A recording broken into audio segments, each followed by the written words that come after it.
Latest report on the transport strike, Mr. Cartwright. General strike throughout the Midlands and southern counties, for all transport not owner-driven. We've got to get truck 64 through tomorrow to Birmingham from London. At all costs, Muller. Oh, there'll be pickets everywhere, sir. The drivers are in an angry mood. You won't find one volunteer in the entire business. Yeah, that's so. Well, you may be right, Muller. Not owner-driven, eh? Well, there's more than one way of skinning this cat. Take a look at this ad in the Mail. Assignments unlimited, it says. Do anything. Make an appointment for me, Muller. The address is 33 Half Moon Street. Aubrey Mason at your service.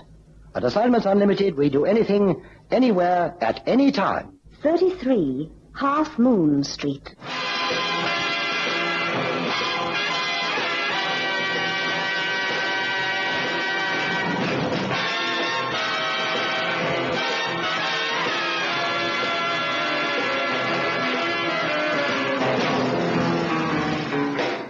Mr. Johnson Cartwright appeared to me to be a typical product of the hard school of modern commerce. Tough, unrelenting, but nonetheless a shrewd rough diamond of the post-war era, in the heavy transport game where the rule was survival of the fittest. He was obviously affluent, and it was equally apparent that he was a self-made man and proud of it. His proposition was simple and straight to the point.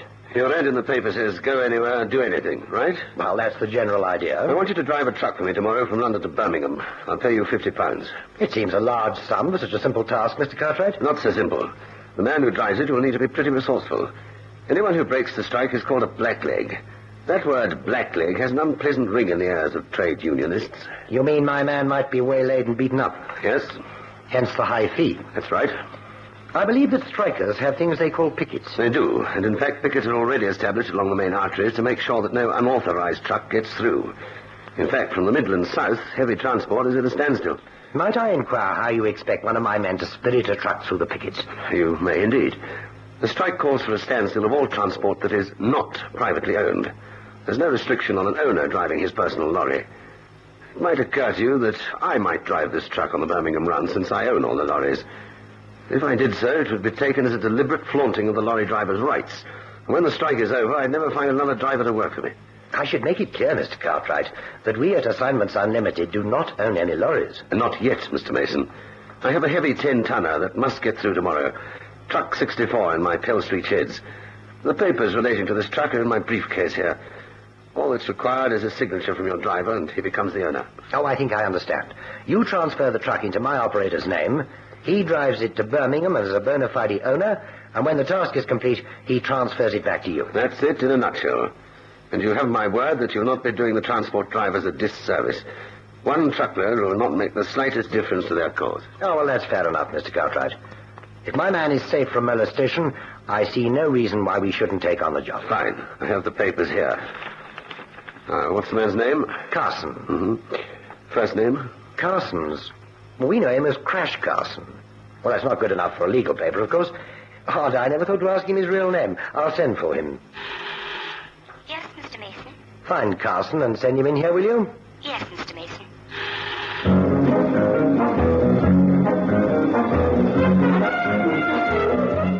I was right about Mr. Cartwright's affluence. He paid in advance. Carson duly arrived and signed the papers. For the first time, I discovered his real Christian name, but he swore me to secrecy. Suffice it to say that Carson's parents could have had no possible idea of what their offspring would eventually look like.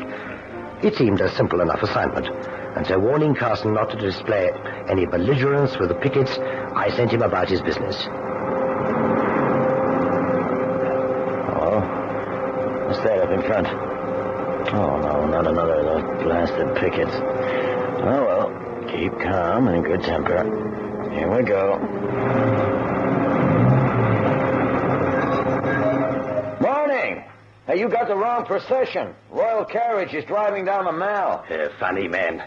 We don't like blacklegs in transport in general. Me, a blackleg? You need your bumps read. Owner-driven. You want to see my papers? We want to see you out of the cab.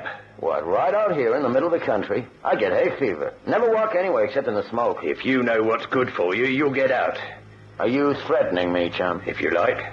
Want to make something of it? On another day, on other fields of battle. You getting out of the cab, or do we have to pull you out? Well, for the sake of my small wife and large family, I'll comply with your request. right, Blackleg. For your information, buddy, this is the fourth picket I've been through. I'm no blackleg. I'm an owner-driver. I got papers to prove it. Now, if you'll call your friend over here, the one with the tin ears and the knife scar on his mug. What's he got to do with it? My papers. He looks like he can read. You're quite a comedian, ain't you? Now, give me the papers here. Well? Oh, I don't know. Now, what don't you know? Apart from your antecedents, I mean. How's that? Never mind. Give me back my papers. I'll get on my journey. All right. Here you are. Thanks. Oh, don't stop the stagecoach. Dick Turpin might be a passenger. Yeah, blimey, Chess, you killed him. Oh, just dented his skull with a blackjack. He'll live. Yeah, but why did you hit him so hard? Could be that I know what the word antecedents means. The first I heard of Carson's accident was from Mr. Cartwright. He telephoned and seemed agitated. It was of paramount importance that his truck 64 got through to Birmingham with the least possible delay. But at the same time, he showed a grave concern over Carson. I can't think what went wrong, Mr. Mason. Unless your man deliberately caused trouble. I've arranged for Carson to be taken to the Haley nursing home, by the way. Is he badly injured? The doctor says he's a particularly rugged specimen. But the Haley? Well, that's at least 5 guineas a day. I'll pay all expenses, Mr. Mason. I've arranged to visit Carson tomorrow and explain. Well, thank you. The point is, do you have another man to take over? The truck is standing on the coast road near the Bristol estuary. Bristol? I thought you said he was going to Birmingham. Well, we plotted a circuitous route to avoid trouble. Unsuccessfully, it seems. If your man takes the main road to the estuary, he'll see the lorry on the side of the road. The papers are in the glove compartment underneath Carson's sandwiches. I'll get onto it right away, Mr. Cartwright. Good man. See this job through, Mr. Mason. I can put a lot of business your way. Goodbye. Goodbye. Yes, Mr. Mason. Send in Cannon, will you? Tell him I've got a job that's just up his alley. Oh, and Miss Fairweather. Yes, sir. Tell him to make sure his life insurance policy is up to date. Fortunately for Cannon, my pessimism was unjustified. I dropped him at the abandoned truck, and he continued with the journey to Birmingham without incident. A staff car from the Cartwright organization brought him back to London, where he paid a visit to the sickbed of Crash Carson in the Haley nursing home. Cheerful as always, Carson sat up in bed, his head swathed in white bandages. Hi. You open for business, Crash? Oh, come in, Cannon boy. Drag up a chair. Brother, you look like you headed for trouble. How do you feel? Oh, can't complain. Okay, give me the lowdown. What happened? Well, I got stopped a couple of times, but the papers were in order, so the pickets let me through. Well, then I get stopped by the estuary. I got your papers checked again. And just as I was getting into the cab with my back turned to this geezer, wham! On the noggin with a blackjack. Woke up here. Nice, ain't it? And why did the guy slug you? Well, how should I know? I'll tell you just 5 minutes after I found him. Well, then again, in a way, he did me a favor. A favor? Yeah, take a look at this note. It says from Mr. Cartwright. Cartwright by name and Cartwright by nature. Token of my regret and the hope it will help your family while you're incapacitated. N.C. Nicholas Cartwright. Now, what was the token? 100 quid in fivers. Hey, that's a lot of dough for a roughing up. Uh-huh. Unless you got to pay your own bill here. Well, he takes care of everything. Pity you had an uneventful trip. You know, Crash, there's something here that just doesn't gel. When I took the truck through, he doubled up the money. That makes £200 for one journey, plus the hospital expenses. I wonder what was in that truck that could have been that important. Oh, who cares? What's up, you jealous? Look, Crash, I don't see why you should get attacked at all. And if the ownership papers gave you a passport to Birmingham, why go miles out of your way via the estuary? Then again, only thugs use blackjacks. Now, I know something about strikes. The pickets try and stop the blacklegs, okay? But all they want to do is make sure the transport doesn't run. Why beat up a guy for no reason? Oh, don't think I haven't asked myself the same question a dozen times while I've been lying here. Come up with any answers? Demonstrators like to show their faces. Getting tough is just to set an example. So why choose a lonely stretch of coast road? Well, we're getting in tune, big brother boy. Where you hijacked, there were no witnesses, huh? Well, except perhaps anyone who was on the lugger. On the what? Well, there was a sailing lugger standing offshore right opposite the place where they stopped me. Someone on board might have seen. Well, then again, what interest would a sailor have in a road transport strike? Oh, I'd like to have another look at that place you got lumbered, friend. I'd like to take a good look. To Assignments Unlimited, Cannon asked if he might borrow the car to take a run down to the estuary. Unfortunately, I couldn't help him right then. The car was out on another job. But then fate took a hand in Cannon's favor. Yes? Mr. Cartwright on the line, sir. Oh, put him through, will you? Hello? Hello, Mason. Speaking. Have you seen the papers? Oh, not yet. Why? The strike is still on and they've reached a deadlock. Well, this must be very trying for you, Mr. Cartwright. I have another assignment for you if you're interested. Truck 64. Yes, as a matter of fact, it's the same lorry. 10 tons of merchandise for Birmingham via the estuary. I'd rather your man did take the roundabout route. There'll be no trouble this time, I'm sure. I've informed the police about the incident with Carson, and I'm quite sure no one will hang around that area for the duration of the strike. Well, what do you say? Oh, Cannon will be pleased to drive for you, Mr. Cartwright. Oh, and by the way, I have to thank you for the care you've taken of Carson. He showed me your note. Oh, I'd have done the same for any of my regular drivers. Well, then, the same depot, Hill Street, 6 a.m. tomorrow. He'll be there. Thanks again. Bye. Goodbye, Mr. Cartwright. Well, Cannon, it looks as though you'll have your wish after all. That was Cartwright again, and he wants another load delivered to Birmingham along the same route. Oh, that's just dandy. Did I hear you say tomorrow morning? 6 a.m. I'll be there on the dot. If I drive fast, I can have half an hour to case that joint by the estuary and still arrive in Birmingham on time. Tell me, why are you so interested in going over the ground where Carson was beaten up? I got a hunch, Chief, and I always like to play my hunches alone. And on this trip, I'll be all alone. Fate is, of course, precocious. But Cannon wasn't reflecting on that as he prepared to take over the truck and drive his lonely route to the estuary.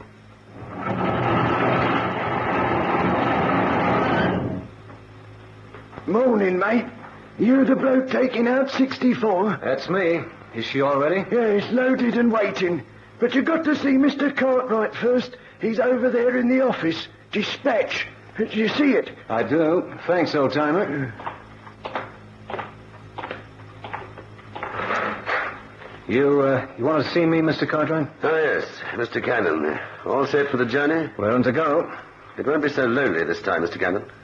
Oh? How come? My private car drivers have joined in the strike. I have a lady on the staff who must be in Birmingham by tonight. She'll be here in a moment. She will accompany you on the trip. Cannon disguised his disappointment and waited for the lady to turn up.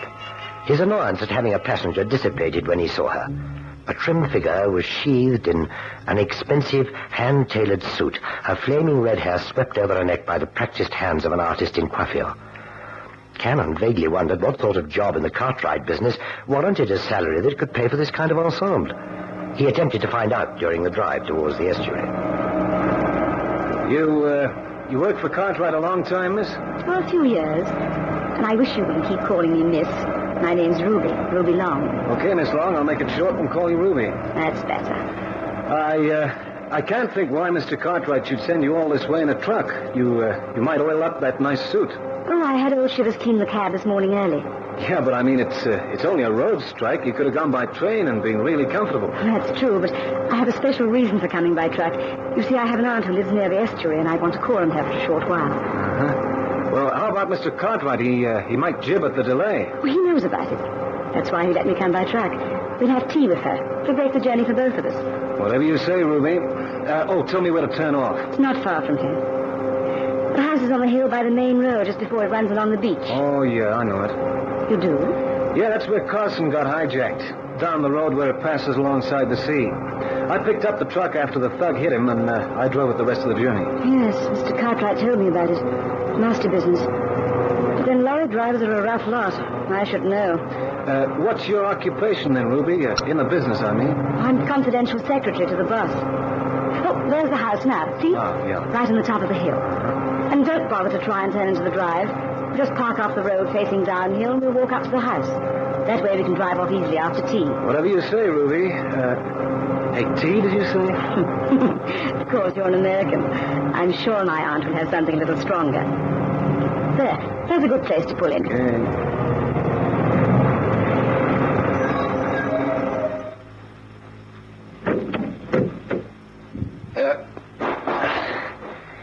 What's the matter, Mr. Cannon?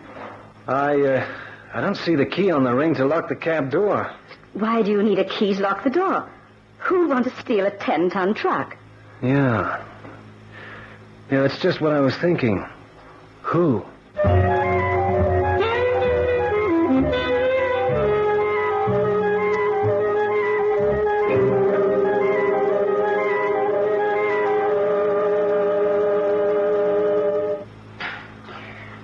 on the phone. She said to say goodbye for her.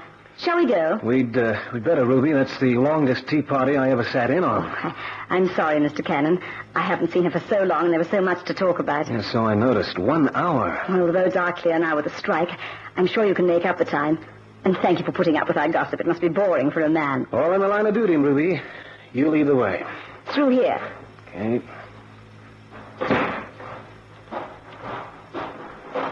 Hey! The truck! Somebody stole the truck! Good heavens!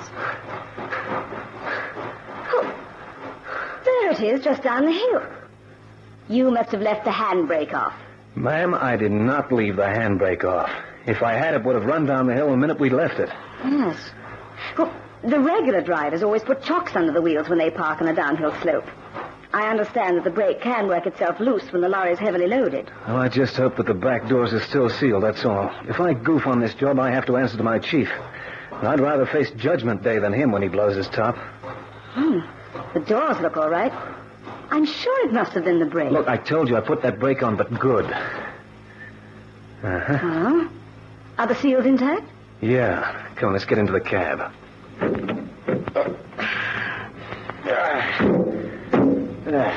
There. What did I tell you? The brake's only half on.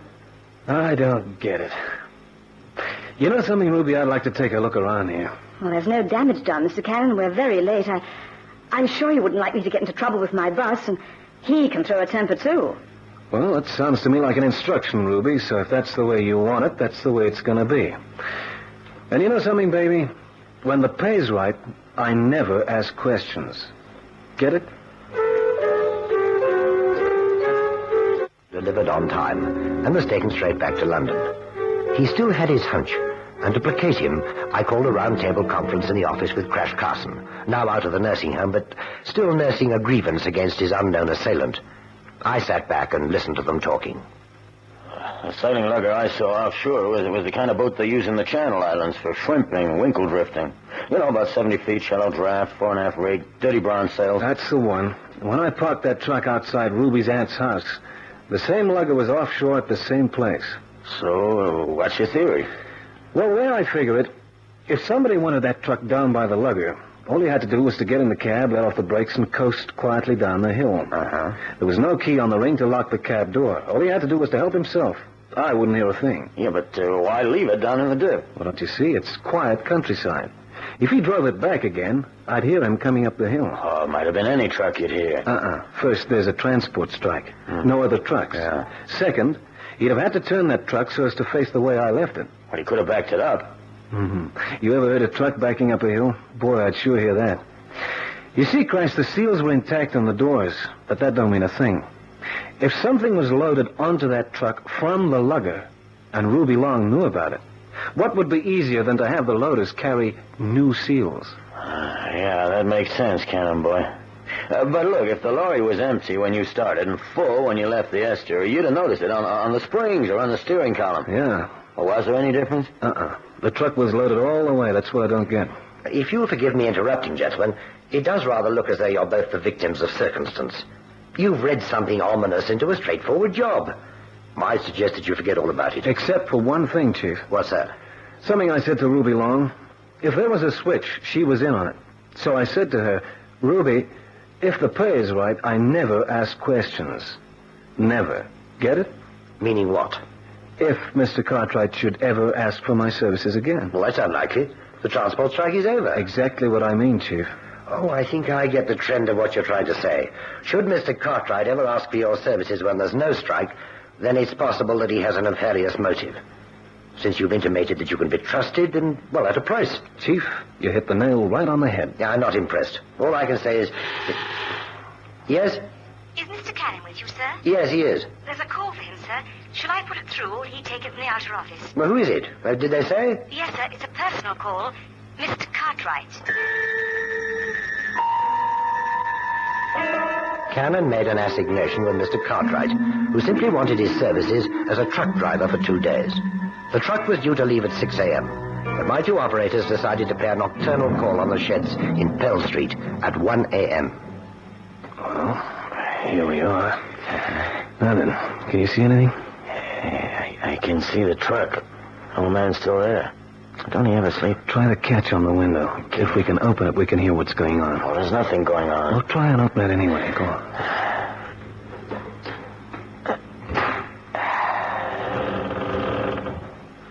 Well, I won't ask you where you learned to do that. Oh, shh. Someone coming. All right, you men. You can start loading. It's Cartwright. Now, who's that with him? Oh, that's the guy who slugged me with a blackjack. Are you sure it's all right to use the history again, boss? This will be the last time. Yeah, well, how do you know you can trust this bloke Cannon? I don't. But have no fear. He'll be safely out of the way when we switch cargoes. You get a novel in, boss? Nothing so crude. He'll see nothing and he won't ask questions. That's all that matters. Now, get the bars on board. Hey, that looks like lead. So that's how it was done. They offload the bars of lead into the lugger and load up with whatever they're bringing into the country illegally. Oh, and we know where and when they're going to do it. That's right, boyo. Only this time, they'll have a reception committee in the form of the police. And so the trap was set. This time, there was no pretense about tea with Auntie. Ruby simply took him into a back room of the house near the estuary and plied him with her charms and copious draughts of his favorite drink. Cannon was happy to play along. He didn't see the two men get into the truck and coasted down to the dip in the road near where the lugger stood offshore. The crew quickly and efficiently unloaded the truck of lead and substituted another load. But Cannon had been wrong. The lead was coming from the lugger, and what had appeared to be lead was in fact gold bullion encased in lead. The haul of a daring daylight robbery on an armored truck on its way to the Bank of England some months earlier. The police closed in and rounded up the whole gang, but not before one of them had an unfortunate encounter with Crash Carson. It was he, of course, who called his story Blackjack for a blackleg.